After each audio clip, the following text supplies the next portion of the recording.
हाय, very good morning. तर पहा बाळांनो, आज आपण आपल्या 10th स्टँडर्डचा टॉपिक ट्रिग्नोमेट्री स्टार्ट करतोय. या टॉपिकमध्ये आपल्याला टोटल किती पॉईंट पाहिजे, तर टोटल पॉईंट पाहिजेत 5. त्यापैकी फर्स्ट पॉईंट आहे ट्रिग्नोमेट्रिक रेशोज, त्यानंतर second point relation between trigonometric ratios, third point trigonometric identities, point number 4 table of the values, ट्रिग्नोमेट्रीचं table, and point number 5 application of trigonometry. ह्या ट्रिग्नोमेट्रीचं ॲप्लिकेशन कशा पद्धतीने करायचं. पहिले जे 4 पॉईंट आहेत यावर तुमचा फर्स्ट एक्झरसाइज डिपेंड आहे, आणि जो पॉईंट नंबर 5 आहे ॲप्लिकेशन ऑफ ट्रिग्नोमेट्री यावर तुमचा सेकंड एक्झरसाइज डिपेंड आहे. तर अशा पद्धतीने या टॉपिकमध्ये आपण 5 पॉईंट्स अँड 2 एक्झरसाइज कंप्लीट करणार आहोत. ओके, आता आपण आपल्या टॉपिकला सुरुवात करतो आहे. ट्रिग्नोमेट्री ॲक्च्युली एक सुरुवातीला आपण पॉईंट पाहणार आहे की एक्झॅक्ट ट्रिग्नोमेट्री आली कुठून. ओके, म्हणजे ट्रिग्नोमेट्रीचा स्टार्टअप कुठून झाला. तर पहा, पूर्वी जेव्हा मेजरमेंट करायला सुरुवात झाली तर काही डिस्टन्स असं होतं की आपण ते पट्टीच्या साहाय्याने किंवा रशीच्या साहाय्याने काउंट करू शकत होतो. पण काही डिस्टन्स असं होतं की ते पट्टीच्या साहाय्याने किंवा रशीच्या साहाय्याने मोजता येत नव्हतं. मग असं डिस्टन्स कसं मोजायचं. काही पर्वत असतील, डोंगर वगैरे असतील, तर त्यांची हाईट कशी पद्धतीने मोजायची. आपलं सन, अर्थ यामधलं डिस्टन्स, मून आणि सनमधलं डिस्टन्स, किंवा अदर प्लॅनेट जे आहेत त्यामधलं डिस्टन्स, हे कसं काउंट करायचं. तर यावर जो विचार चालू होता यातूनच ट्रिग्नोमेट्री ही डेव्हलप झाली. बऱ्याच मॅथमॅटिशियननी स्वतःचं कॉन्ट्रीब्युशन करून ट्रिग्नोमेट्री ॲक्च्युली डेव्हलप केली. थेल्स, पायथागोरस, हिपार्चस हे काही मॅथमॅटिशियन. तसं इंडियन मॅथमॅटिशियन जर पाहिलं गेलं तर आर्यभट्ट असेल, भास्कराचार्य असेल, ब्रह्मगुप्त असेल, ह्या सगळ्यांनी कॉन्ट्रीब्यूट करून वेगवेगळ्या पद्धतीने ही ट्रिग्नोमेट्री डेव्हलप केली. आर्यभट्टांनी तर त्यावेळेस अर्थ आणि सन यामधलं जे डिस्टन्स आहे ते डिस्टन्स ट्रिग्नोमेट्रीच्या साहाय्याने फाइंड आउट करून ठेवलं होतं. आणि जेव्हा आत्ताच्या काळामध्ये ॲक्च्युअल आपण ते काउंट केलं कॅल्क्युलेटर कॉम्प्युटरच्या साहाय्याने, तर ते आर्यभट्टांनी जे डिस्टन्स फाइंड आउट केलं होतं तर ते डिस्टन्स आणि आता आपण फाइंड आउट केलेलं डिस्टन्स हे ॲक्युरेट आलं. तर एवढं स्ट्रॉंग आपलं हे ट्रिग्नोमेट्री आहे. ॲक्च्युली एखाद्या झाडाची हाईट, एखाद्या बिल्डिंगची हाईट जर आपल्याला मोजायची असेल तर आपण ती डायरेक्ट काउंट करू शकतो. पूर्वी काय केलं जायचं की एखादा माणूस उभा असेल आणि त्याची सावली जर त्याच्या हाईट एवढी असेल तर त्याचा वापर करून एखाद्या बिल्डिंगची हाईट किती असेल तर हे काउंट केलं जायचं. एखाद्या झाडाची हाईट किती असेल हे काउंट केलं जायचं. मग यातच ट्रिग्नोमेट्री हळूहळू डेव्हलप होत गेलं. म्हणजे यामध्ये जर तुम्ही पाहिलं तर पहा, त्या ऑब्जेक्टची हाईट, ओके, आणि त्याची पडणारी सावली याचा ॲक्च्युअली विचार तिथे झाला. आणि यामध्ये जर तुम्ही पाहिलं तर ती हाईट आणि ते डिस्टन्स, त्याची सावली आणि तिथं जो पार्ट तयार होतो तर त्या ठिकाणी ट्रायंगल तयार होतो. आणि कोणता ट्रायंगल तयार होतो तर राईट अँगल ट्रायंगल तयार होतो. तर अशा पद्धतीने ट्रिग्नोमेट्री जे डेव्हलप झालं तर ते कशासाठी डेव्हलप झालं, राईट अँगल ट्रायंगलसाठी डेव्हलप झालं. ओके, म्हणजे तुम्ही जर या पूर्ण शब्दाचं मिनिंग जर पाहिलं तर ट्रिग्नो म्हणजे ट्रायंगल, ट्रिग्नो म्हणजे ट्रायंगल आणि मेट्री म्हणजे मेजर. Okay, ट्रायंगलचं major. मग ट्रायंगलमध्ये किती अँगल आहेत, 3 अँगल्स आणि 3 साईड्स. मग ह्या तिघांचं एकमेकांसोबत असलेलं रिलेशन, याचे काही रेशोज ठरवण्यात आले. त्यावरनं डिस्टन्स, हाईट वगैरे फाइंड आउट करायला सुरुवात झाली. तर असं हे ट्रिग्नोमेट्री. आता हिस्ट्रीमध्ये अजून काही जर आपण एक्झाम्पल पाहायची झाली तर इजिप्त देशामध्ये जर तुम्ही पाहिलं तर काही पिरॅमिड्स आहेत पहा. तर ती पिरॅमिड्स कन्स्ट्रक्ट करताना ट्रिग्नोमेट्रीचा यूज करण्यात आला. अजून जर आपण आपल्या शिवाजी महाराजांच्या काळात जर पाहिलं, आता तुम्ही तानाजी मूवी पाहिला असेल तर त्या तानाजी मूवीमध्ये पहा, नागिन नावाची एक तोफ होती. ती त्यांनी कोंढाण्यावर ठेवली होती रायगडाच्या आपल्या दिशेने, राजगडाच्या दिशेने. का जर काही झालं तर तिकडं ती तोफ, म्हणजे लास्ट लढाई तुम्हाला माहिती असेल, त्याला ती तोफ तिकडं गोळा आपल्या राजधानीवर टाकायचं होतं. ओके, मग ॲक्च्युअली ती नागिन तोफ तिथं असणारा त्या नागिन तोफेमध्ये असणारा गोळा. तर समजा पहा, ही तोफ आहे. ओके, ह्या तोफेतून जो गोळा जाईल तो नक्की कोणत्या डिस्टन्सवर पडणार आहे. जर ह्या तोफेची डायरेक्शन या टाईपमध्ये असली तर तो गोळा नक्की कुठे जाऊन पडला असता. या तोफेचा अँगल जर या टाईपमध्ये असता तर तो नक्की गोळा कुठे जाऊन पडला असता. तर हे कशावर डिपेंड होतं, तर हे असणारं डिस्टन्स, हे असणारं डिस्टन्स, हे असणारं डिस्टन्स. ओके, म्हणजे त्या आपल्या रायगडाची हाईट, त्या सिंहगडपासनं म्हणजे कोंढाण्यापासनं रायगडाचं असणारं डिस्टन्स, ह्या सगळ्याचा विचार ती तोप बनवताना करण्यात आला होता. म्हणजे तुम्ही तर ह्या ज्या तोपा आहेत ह्या बनवताना सुद्धा ट्रिग्नोमेट्रीचा विचार केला जात होता की नक्की त्याची डायरेक्शन कशी ठेवायची, गोळाचं स्पीड काय असणार आहे, डिस्टन्स किती कवर करणार आहे, ॲक्सेट्रा, हा सगळा पार्ट. तर म्हणजे आता ही झाली काही हिस्ट्रीचे एक्झाम्पल्स. आता तुम्ही म्हणाल सर ठीक आहे, ते हिस्ट्री होतं, काही कन्स्ट्रक्ट करताना ट्रिग्नोमेट्री यूज केलं जात होतं, मग आता त्याची काय गरज आहे, आता त्याचा यूज काय. तर आता तुम्ही लेटेस्ट एक्झाम्पल पाहिलं असेल आत्ता की आपण भारताने पाकिस्तानवर सर्जिकल स्ट्राईक केलं. मग आता एवढ्या 1000 km/h स्पीडने जाणारे विमानांनी एक्झॅक्ट त्या लोकेशनवर बॉम्ब कसं टाकला, तर हे जे कॅल्क्युलेशन झालं तर याच्या सगळ्या ट्रिग्नोमेट्रीचा यूज केला जातो. एखादं जर याचं सगळ्यात चांगलं एक्झाम्पल जे की आपण रेग्युलर लाईफमध्ये पण तुम्ही बऱ्याच वेळा यूज केलं असेल की लहानपणी तुम्ही शाळेत वगैरे असताना कोणाच्या आंब्याच्या झाडांवर किंवा चिंच पाडायला जर गेला असेल तर तुमच्या हातात एक दगड होता. ओके, आणि त्या दगडाने जेव्हा तुम्ही ती कैरी पाडायला तो दगड फेकत होतात, कधी कधी तो दगड त्या कैरीला एक्झॅक्ट लागत नव्हता. मग तुम्ही काय करत होता, तुमची जागा चेंज करत होता, तुमची पोझिशन चेंज करत होता आणि मग त्या कैरीला तुम्ही तो काय करत होता, दगड मारत होतात. ओके, नेम धरून एकदम. म्हणजे काय करत होतात, ॲक्च्युली तुम्ही तुमच्या हाताचा आणि त्या कैरीचा, त्या आंब्याचा, त्या चिंचेचा अँगल मॅच करत होता. जेव्हा तुमच्या हाताचा आणि त्या ऑब्जेक्टचा अँगल जेव्हा मॅच होत होता तेव्हा ती कैरी, ती चिंच, तो आंबा पडत होता. ओके, मग हे कसं होतं, तर आपण खूप त्या आंब्याच्या झाडापासून खूप लांबून दगड फेकू शकत होतो का, नाही, त्या आंब्याच्या झाडाच्या जवळ यायला लागत होतं. त्या आंब्याचं झाड आपण आणि मग तो, म्हणजे इथे एक ट्रायंगल फॉर्म होत होता ओके, मग अशी खूप सारी एक्झाम्पल आहेत आपल्या रेग्युलर लाईफमध्ये सुद्धा आपण बऱ्याच वेळेस आणि कंटिन्युअस ट्रिग्नोमेट्री वापरत असतो. फक्त आपण एक्झॅक्ट कॅल्क्युलेशन त्यावेळेस करत नाही. बाकी ट्रिग्नोमेट्री मात्र आपल्या रोजच्या जीवनाचा भाग आहे. असं अजिबात समजू नका की ट्रिग्नोमेट्री आणि आपलं काही जवळचं रिलेशन नाही आहे. फक्त काय होतं बऱ्याच वेळा की यामध्ये जी ट्रिग्नोमेट्री जी डेव्हलप झाली खरं तर ती इंडियन्स लोकांनी केली.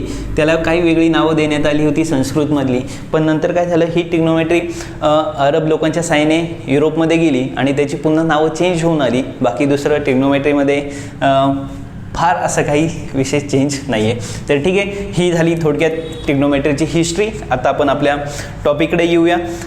एक्झॅक्ट ट्रिग्नोमेट्री कसं यूज करतात आणि कशा पद्धतीने डिस्टन्स, हाईट फाइंड आउट केली जाते ते आता आपण पाहायला सुरुवात करतो आहे.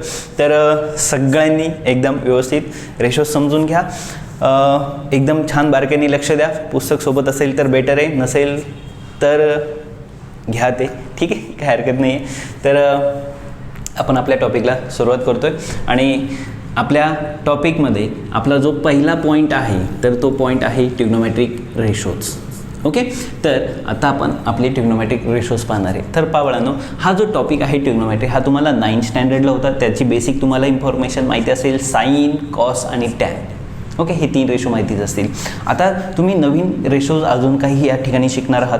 काही आयडेंटिटीज तुम्ही या ठिकाणी शिकणार आहात, त्या कायमस्वरूपी लक्षात ठेवा. कारण जेव्हा तुम्ही 11-12ला जाल त्यावेळेस मात्र ट्रिग्नोमेट्री तुमच्यासोबत असणार आहे. जेव्हा तुम्ही इंजिनिअरिंग किंवा अदर कोणतीही पण साईड जरी चॉईस केली, डिग्री चॉईस केली, तरी तुमच्यासोबत ट्रिग्नोमेट्री कायम असणार आहे. सो ट्रिग्नोमेट्री आता तुमचा कधीही पिछा सोडणार नाही आहे आणि म्हणून ट्रिग्नोमेट्रीचा अभ्यास फार गरजेचा आहे. आणि आयडेंटिटीज पार्ट करण्याची काही गरज नाही आहे, त्या सिम्पलमध्ये तुमच्या लक्षात राहू शकतात. फक्त आणि फक्त त्याच्यासाठी त्या नक्की क्रिएट कशा झाल्या हे जर तुम्हाला समजलं तर त्या पार्ट करायची काही गरज नाही आहे. तर ठीक आहे, तर अशा पद्धतीने आपण आपल्या टॉपिकला सुरुवात करतो आहे. Point number 1, trigonometric ratios. Okay, आणि ट्रिग्नोमेट्रिक सगळी कशात यूज केली जाते तर राईट अँगल ट्रायंगलमध्ये. ओके, आता पहा तुमच्यासमोर हा एक राईट अँगल ट्रायंगल आहे, ट्रायंगल ABC. आणि या ट्रायंगल ABCमध्ये हा जो B अँगल आहे हा आहे 90 डिग्रीचा. किती डिग्रीचा आहे? 90. मग राहिली हे दोन अँगल A आणि C. ओके, मग अँगल हा जो C आहे याला मी म्हटलं थिटा. थिटा म्हणजे काय माहिती आहे तुम्हाला का? ट्रायंगलमध्ये एखादा अँगल जर तुम्हाला माहीत नसेल तर त्याच्यासाठी थिटा हा सिम्बॉल यूज केला जातो.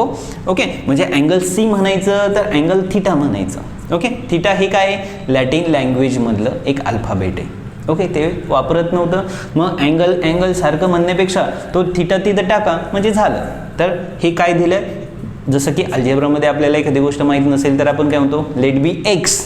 तसं जॉमेट्रीमध्ये एखादी गोष्ट माहीत नसेल तर एखादा अँगल माहीत नसेल तर त्याला काय म्हणतो आपण, थिटा म्हणतो. मग त्याचं मेजर काही पण असू शकतं, 1 डिग्री टू तुम्हाला माहिती आहे किती पण डिग्री. ओके, ठीक आहे. तर अशा पद्धतीने हा तुमचा थिटा. आता या थिटाला हा झाला थिटा. या थिटाची ही कोणती आली, ॲडजसेंट साईड. ही कोणती आहे, ॲडजसेंट जवळची. या थिटाच्या ही कोणती आहे, अपोजिट साईड, अपोजिट समोरची.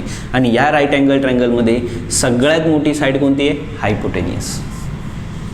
ओके, मग आता काय झालं पहा, या ट्रायंगलमध्ये हा थिटा आहे, हा 90 आहे. याचं मेजर किती असेल, हा 90, हा थिटा म्हणजे हा 90 मायनस थिटा. बिकॉज हा जर 40 असेल तर हा 50 होतो, हा जर 10 असेल तर हा 80 होतो. म्हणजे 90मधनं ह्या अँगलचं मेजर काय करावं लागतं, मायनस करावं लागतं. अशा पद्धतीने तुम्हाला तिघांचं मेजर मिळेल. त्यावेळेस ह्या अँगलची ही काय अपोजिट साईड, ही काय ॲडजसेंट आणि हा काय हायपोटेनियस. मग काय झालं पहा, हायपोटेनियसला जेव्हा अपोजिट साईडने डिव्हाइड करण्यात आलं, जेव्हा अपोजिट साईडला जेव्हा हायपोटेनियसनी डिव्हाइड करण्यात आलं, ॲडजसेंट साईडला जेव्हा हायपोटेनियसनी डिव्हाइड करण्यात आलं आणि जेव्हा अपोजिटला ॲडजसेंटनी डिव्हाइड करण्यात आलं, हे जे रेशो बनले गेले तर या रेशोंना काहीतरी नावं देण्यात आली. हे ट्रायंगल किती साईड आहेत, 3. आणि ह्या तिघांना घेऊन काहीतरी रेशो बनत होते. हे तिघांना काय होते, काही रेशो बनत होते. मग काय केलं, ही अपोजिट साईड होती, ह्या अपोजिटला हायपोटेनियस बेस टाकला, रेशो 1 तयार झाला. ह्या ॲडजसेंटला हायपोटेनियस बेस टाकला, एक रेशो तयार झाला. मग ह्या दोघांचा एक रेशो झाला, ह्या दोघांचा झाला आणि नंतर ह्या दोघांचा झाला. ओके, मग हा जो रेशो होता याला नाव देण्यात आलं साइन थिटा. याचं नाव देण्यात आलं याला साइन थिटा. जसं की आपल्या घरात एखादा मुलगा झाला तर मग त्याचं बारसं वगैरे घालून आपण त्याला एक नाव देतो का, मुलगा म्हणून तर आपण त्याला ओळखू शकत नाही. म्हणजे जसं की आपण रेशो म्हणून तर ओळखू शकत नाही, मग आपण त्याला राम, श्याम, गणेश असे या पद्धतीने काय देतो, नावं देतो. तर अशा पद्धतीने हा जो रेशो होता ह्या 2 साईडचा त्याला नाव काय देण्यात आलं, साइन. वेगळं काही नाही, नाव दिलं. ओके, मग हा जो रेशो होता त्याला काय नाव द्यायचं, त्याला देण्यात आलं त्यांनी कोसाइन. ओके, पण आपण पूर्ण कोसाइन लिहितो का, नाही. तर आपण काय लिहितो, फक्त कॉस. काय लिहितो, कॉस. Okay, cos theta. याचं नाव काय साइन, याचं नाव काय कोसाइन. पण कोसाइन आपण पूर्ण लिहित नाही, आपण काय लिहितो, कॉस थिटा. आणि जेव्हा ह्या दोघांचा रेशो, मग याला नाव काय द्यायचं, तर याला त्यांनी नाव दिलं टॅन थिटा. काय नाव दिलं, टॅन थिटा. पहा, हा काय साइन थिटा, हा काय कॉस थिटा आणि हा काय टॅन थिटा. म्हणजे अपोजिटला हायपोटेनियसनी डिव्हाइड केलं साइन थिटा, ॲडजसेंटला हायपोटेनियसनी डिव्हाइड केलं कॉस थिटा आणि अपोजिटला ॲडजसेंटनी डिव्हाइड केलं टॅन थिटा. ओके, मग इथं जर तुम्ही पाहिलं तर रेशो तयार होतील. काय, अपोजिट साईड कोणती आहे थिटाच्या, म्हणजे ह्या अँगलच्या अपोजिट साईड कोणती आहे, ए बी. ओके, हायपोटेनियस कोण आहे, AC. ओके, ठीक आहे, डन. त्यानंतर कॉस ॲडजसेंट साईड कोणती आहे, BC. हायपोटेनियस कोण आहे, AC.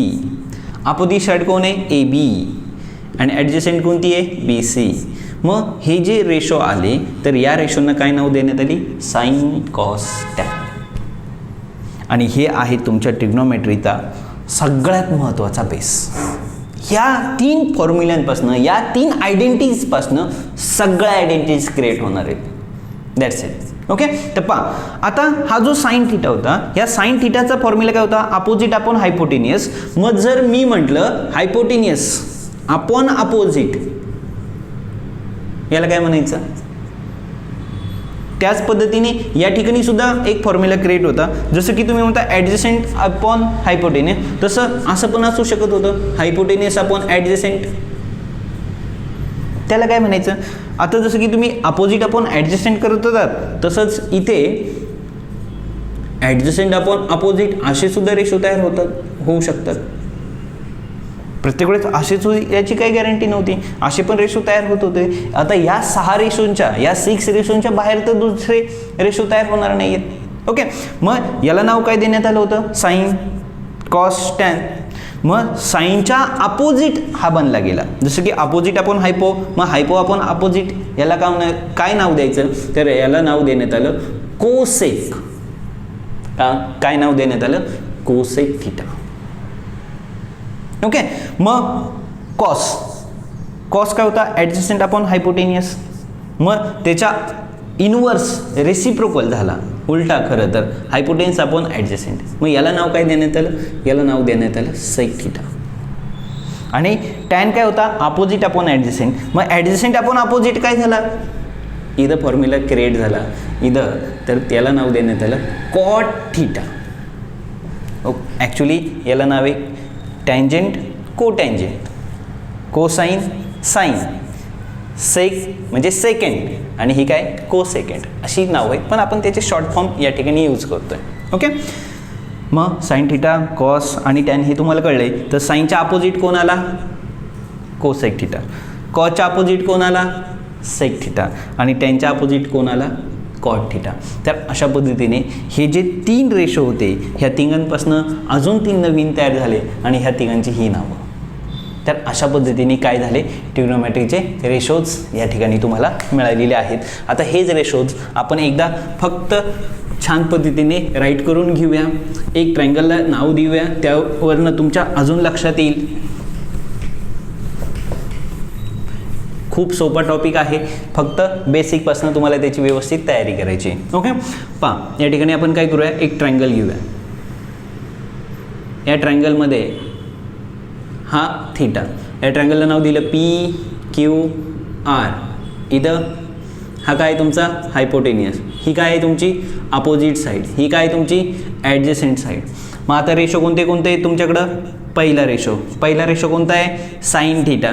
साईन थीटा काय सांगतो, अपोजिट साईड अपॉन हायपोटेनियस. त्यानंतर दुसरा रेशो, ओके, काय कॉस थीटा म्हणजे काय येणार आहे, adjacent side upon hypotenuse. Okay, त्यानंतर थर्ड फॉर्म्युला कोणता आहे तुमच्याकडं, टॅन थीटा. टॅन थीटा काय सांगतो, opposite side upon adjacent side.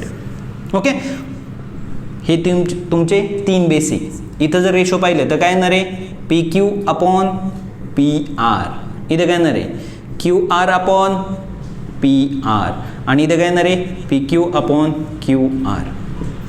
Okay, मग आता साईनच्या अपोजिट कोण आला, फॉर्म्युला नंबर 4 कोणता, कोसेक थीटा. कोसेक काय सांगतो, हायपोटेनियस अपॉन अपोजिट साईड. म्हणजेच रेशो काय मिळणार आहे तुम्हाला, PR अपॉन PQ. ओके, त्यानंतर सेकच्या अपोजिट कोण आला, कॉसच्या अपोजिट कोणता फॉर्म्युला आला, सेक थीटा. सेक थीटा काय सांगतो, हायपोटेनियस अपॉन ॲडजसेंट साईड. काय तयार झालं, PR अपॉन QR. आणि टॅनच्या अपोजिट फॉर्म्युला तयार झाला, त्याला नाव देण्यात आलं कॉट थीटा. आणि कॉट थीटाचा फॉर्म्युला काय आहे, adjacent side upon opposite side. आणि म्हणजेच काय मिळालं, QR अपॉन PQ. अशा पद्धतीने तुमचे हे 6 रेशो तुम्हाला मिळालेले आहेत. आता या 6 रेशोवरनं बाकी सगळ्या आयडेंटिटीज क्रिएट होणार आहेत, आणि ह्या आयडेंटिटीज फार इम्पॉर्टंट आहेत, ज्या की तुम्हाला लक्षात ठेवायच्यात. सगळ्यात महत्त्वाचं म्हणजे हे रेशोज, कारण इथून पुढे जे काही सगळे आयडेंटिटीज 10, 20, 15, 25 काय ज्या तयार होतील तर त्या सगळ्या आयडेंटिटी ह्या 6 फॉर्म्युल्यांवर डिपेंड आहेत. ओके, तर अशा पद्धतीने आपण या ट्रिग्नोमेट्रीची थोडक्यात हिस्ट्री पाहिली, आणि या ट्रिग्नोमेट्रीचा या लेक्चरमध्ये आपण फर्स्ट पॉईंट कव्हर केला, आणि तो पॉईंट काय होता, ट्रिग्नोमेट्रिक रेशोज. ओके, तर ह्या लेक्चरमध्ये आपण एवढंच पाहणार होतो. तर नेक्स्ट पॉईंट घेऊन पुढच्या लेक्चरमध्ये भेटू. तोपर्यंत बाय बाय.